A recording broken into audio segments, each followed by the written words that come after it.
हे भारी काम केलं सकाळपासून आता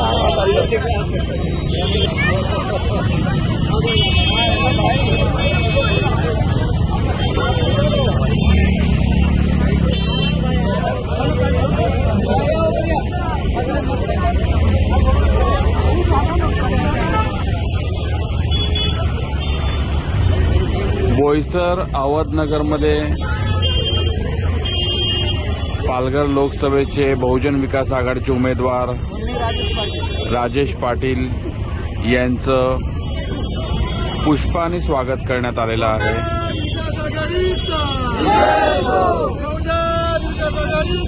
जय हो।